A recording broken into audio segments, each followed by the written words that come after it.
Good morning from Arizona hotel room, the life of an entrepreneur.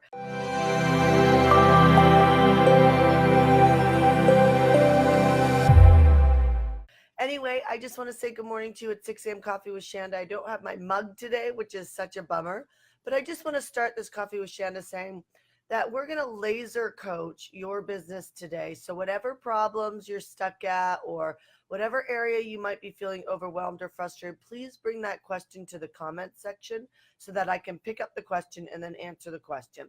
Um, and I just want to also just bring to light that the fact that you're here, either watching this on the replay on YouTube or Facebook, or the fact that you're live with me at 6 a.m. just shows your ambition and your commitment. And you just want to keep in mind that somebody said something at my mastermind yesterday that I thought was really powerful. And they said, life is hard when you live it the easy way, and life is easy when you live it the hard way.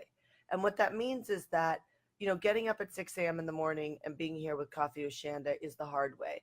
Looking at whatever you're facing in your business right now that is causing you, angst or stress or frustration is really the place that you're working on to get through, which really is the hard way. The bailing on your projects, bailing on your commitment, saying, I don't feel like doing this anymore, which, by the way, I've said many times. Changing course because you're bored or you don't like your model. All those things are connected with giving up a little bit too soon, and that's trying to find the easier path to get the result that you want, which is this thriving, amazing business that makes a big difference in the world.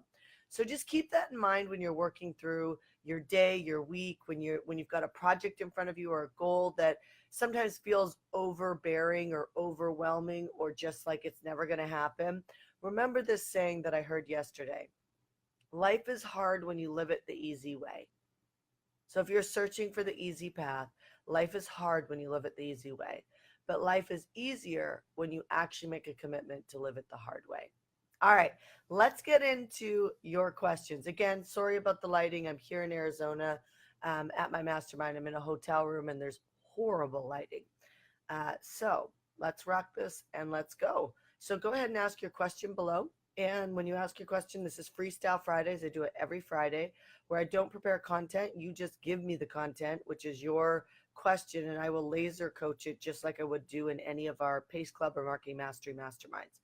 Um, okay, so Justine said I just had 4 I solves. Just so that you guys know, I solves is my 5-step sales conversation that turns connections into cash. So okay, so she just had 4 I solves 2 days ago and locked one person down. Not sure how aggressive to follow up with them for my 12-month program. So Justine, first of all, I'd put their names up on the wall.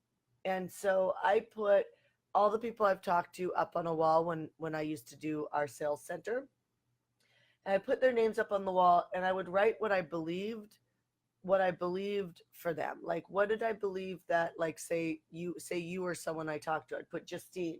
What do I believe about Justine and her future if she did my program? And I would write little notes about that to ground me in the vision of what's possible for that person. And then I really like I really look at that and I get connected. I know this might sound very woo woo, but I get connected to it. And then what I do is now it doesn't become about me being aggressive or even my ways of being. It really becomes a factor on standing for that person. When you fall in love with your best friend or your husband or your wife and you really want them to do something, sure, sometimes you can get pushy. And my husband will tell you there's been many times that he felt like I was being pushy. And today he's done personal development that he never would have done if I wouldn't have kept like bringing it to his attention that this was the solution to his problems.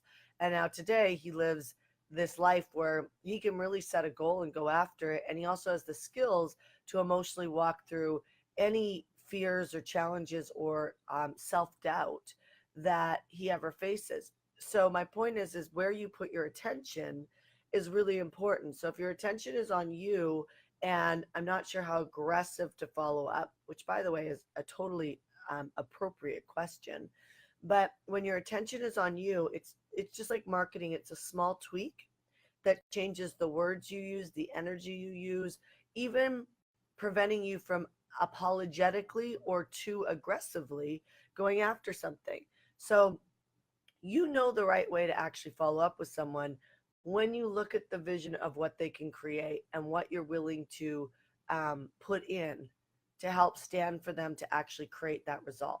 So to answer that question with more structure, because that's the way of being, is so your takeaway needs to be where you put your attention needs to be on them and their vision and doing whatever it takes to help them create that.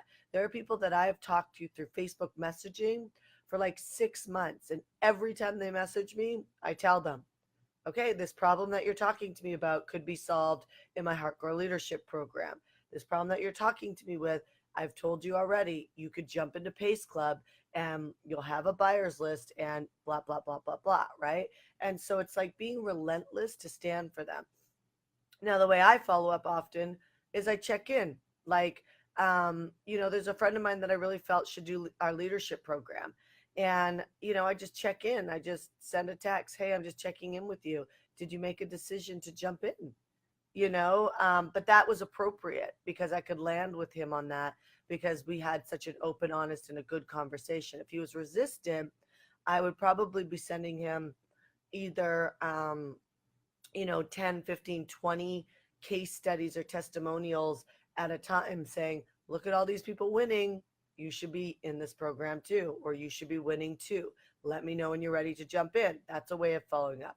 Or it could be, checking in and just saying, how's your day going genuinely, or how's your business going, or how's your relationship going, whatever your stand is for people. That like is a way of checking in. So you can make it, Justine, about anything you want, but connection is what creates the conversion. And so if you are just talking about a product or program and it's inappropriate, not landing with people, sometimes you have to pull back. I was talking to one of our sales girls about this yesterday and the day before. She's got two people that she just knows like they are a good fit for our Pace Club program. And she's messaging me getting coaching on this because she's convincing me that these people are so good to be our clients. So that's her focus is in the right place. It's really on them and their vision. And so because it's there, I keep telling her, instead of going in about Pace Club and about selling Pace Club, meet them where they're at and make a difference for them where they're at. So if it's like, so one person, it's about the fact that she's in two other programs, but she's not happy in the two other programs. Not only is she not happy, one's about creating Facebook ads, and honestly, you should not be learning how to create Facebook ads unless you want to create a Facebook agency.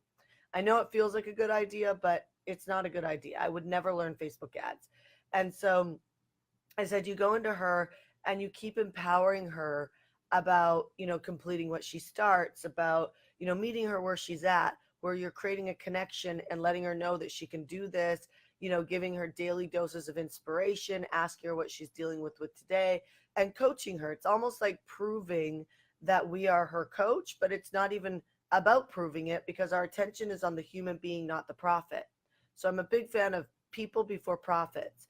And so put your focus on the people and do whatever you can to support them. And what's going to happen is they're going to get a connection with you on 2, 3, 5 emails. It's just going to organically happen. And they're going to be like, God, I just know I need to work with you. And you're going to say, okay, here's the link to put down your deposit, join the program. Hopefully that helps, Justine. All right. Next question. What is your question?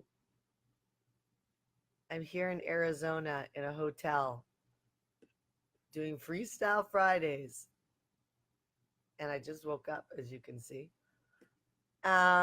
Jade, I just launched and had 3 speakers send out, but I only had 200 people join my event.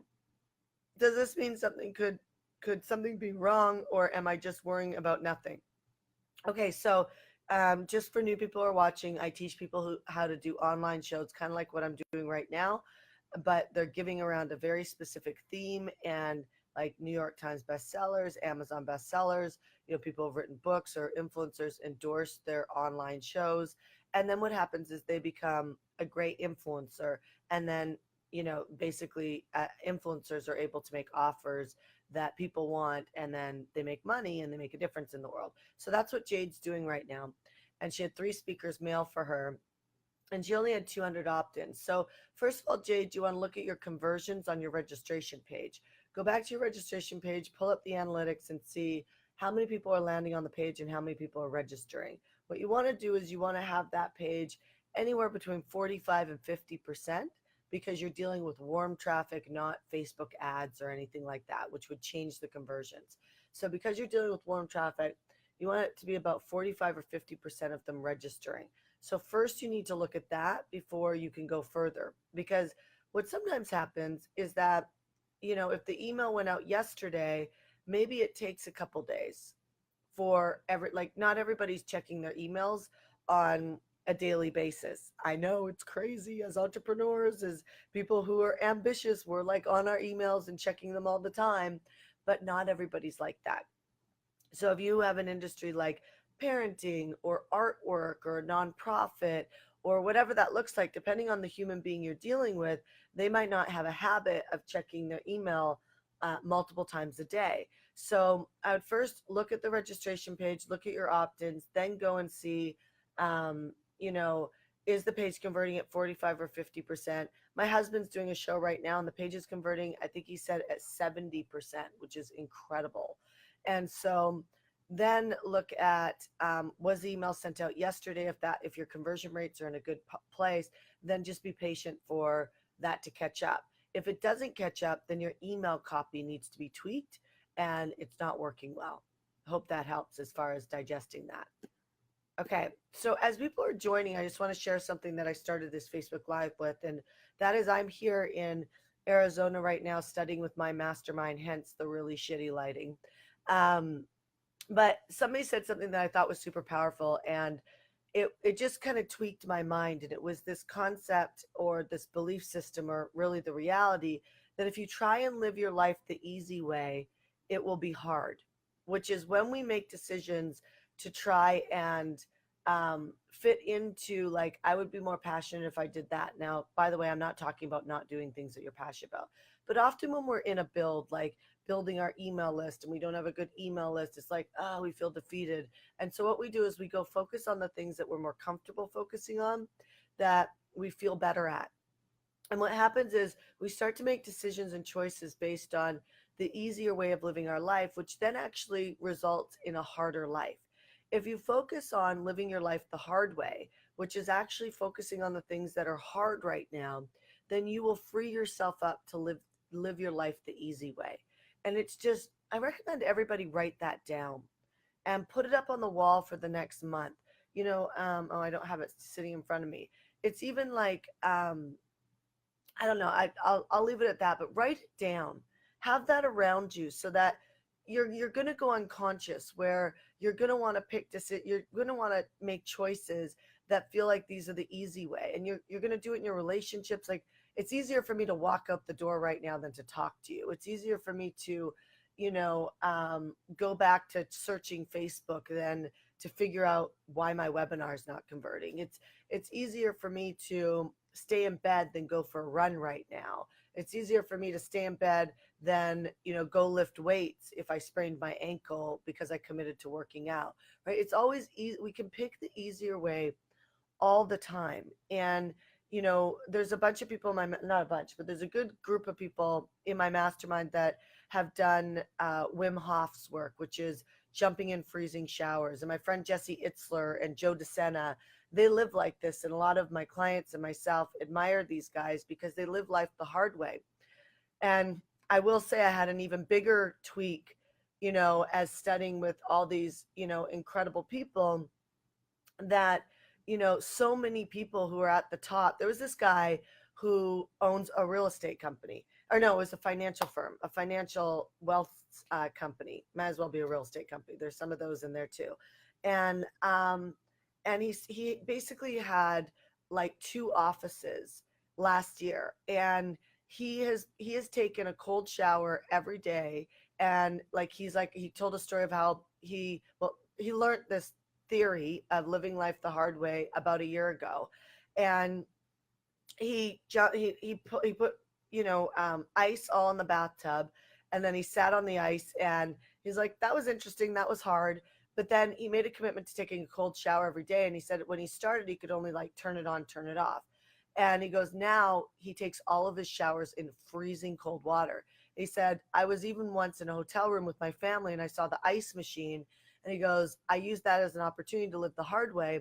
And he grabbed the ice and he put it all in the bathtub, filled the bathtub with water. And he goes, I sat in that bathtub for a long period of time. He goes, it was really hard. And he wasn't actually making the connection of saying, I chose the hard way. But when you start to pick up the clues, you realize, holy shit, like truly, the people that have the biggest explosions really do choose the hard way on a regular basis.